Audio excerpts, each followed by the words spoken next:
Trời ô em ô.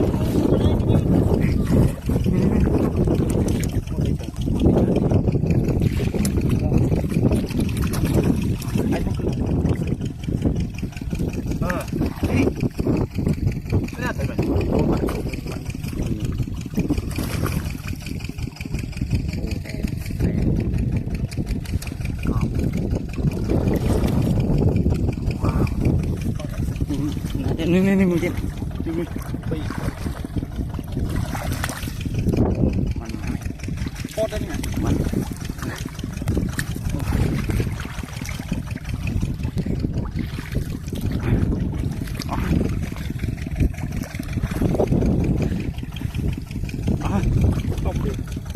Masih. Wow. Sedih banget.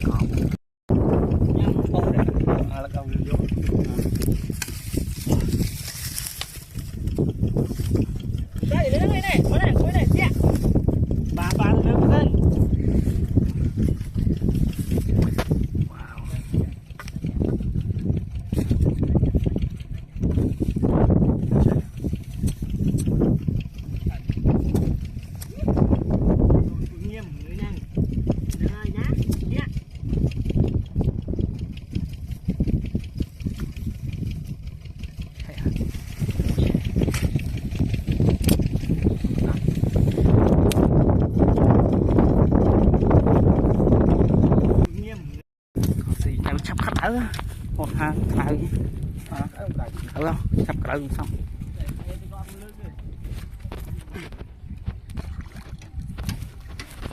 món này nấu thấy vừa nhét túi không sắp khi tôi nhẹ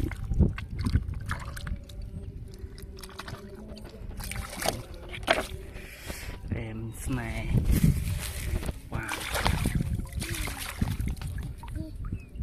có điều gì tao xíu à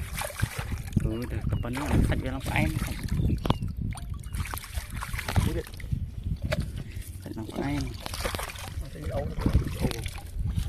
lại mới lúc dẫn này là lúc đấy giờ đứt khô máu xử lý vô máu này nó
lọc sana.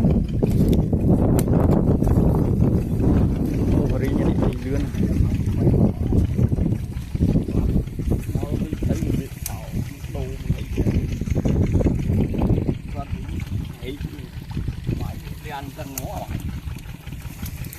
Em. Oh, đặt ở đây là thon, tôi sợ nó này.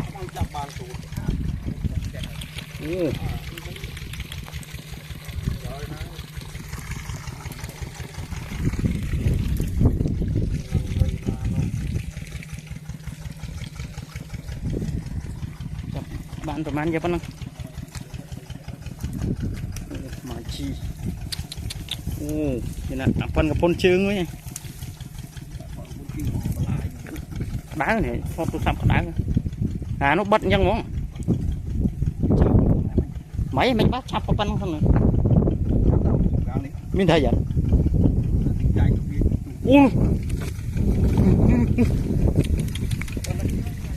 phần đang rồi na tiết này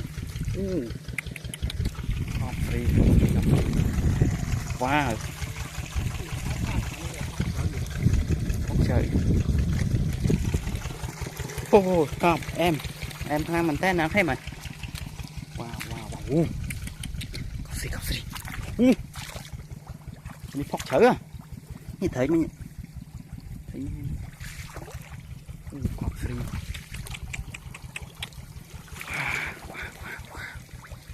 oh my god wow free thấy không oh my god wow free free không thể càng biết ôm không phải áp mà phần đó học free mà học free thấy nhá đó lặn bao tiền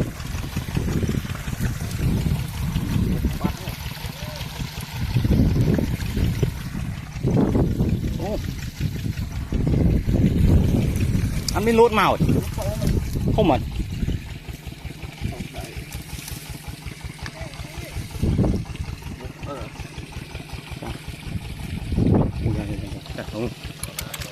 cam free không mà mà nó cũng có thấy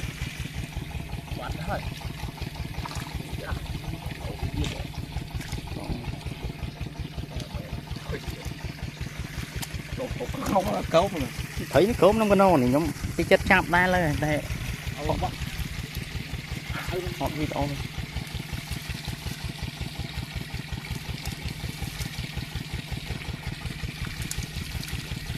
chỗ không nó phục mình thôi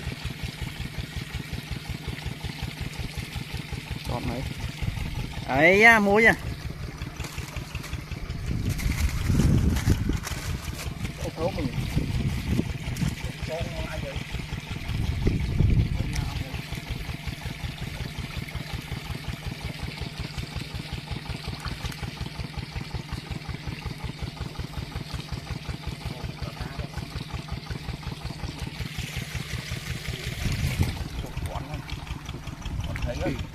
con này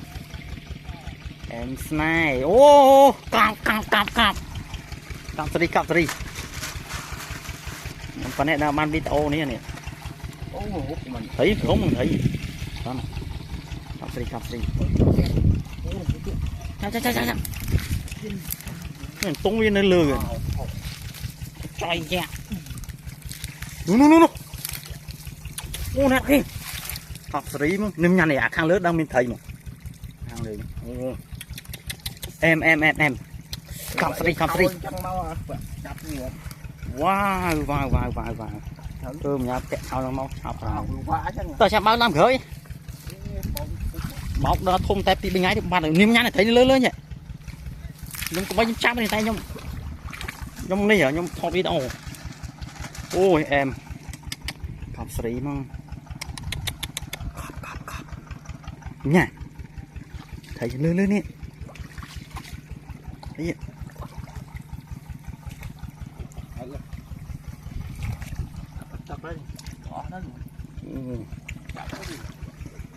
sao tí mà soi ra phòng bả chăm ta kinh lơ nhá thấy cái lơ em smile không nó mình muốn em smile thì thấy việc nó tam này thì phiền đây thấy nó cam thì niêm nhà này thì thấy nó lớn này nhưng ông mới nhận thon áo ấy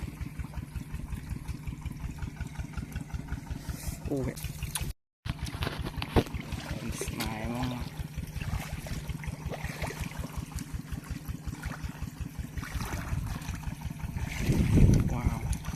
wow hay là dân chút hút trên này nhiều hoa này cho tình nấu thấy nấu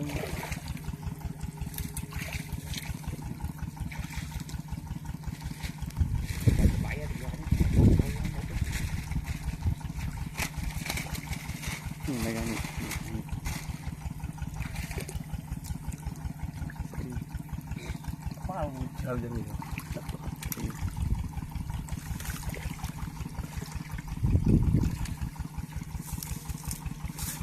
rồi bình một rồi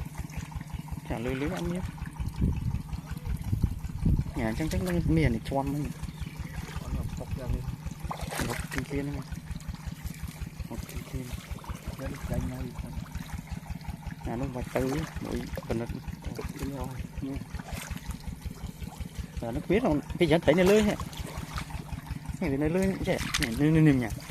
nè anh chạy bên đây chứ một giải thứ à nè chân lưới lưới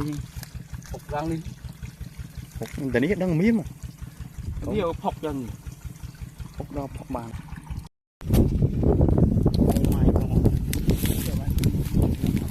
đặt lên màu đi ôi còn gì nào ô snai món nào kia tạm bà lại cho nó kia chết chết ở đây như này chết tầm miếng nó ngon ngon chắc là mò chứ này nó cái mà ô snai nó cái mà đi chết từ này đi nhau này kì free mà đây trái này trái chắc là mò đi ok cũng phải thấy ôm chặt tay nó kìa cọp free mà cái gì đó nhẹ món này nhẹ món này thấy chỗ này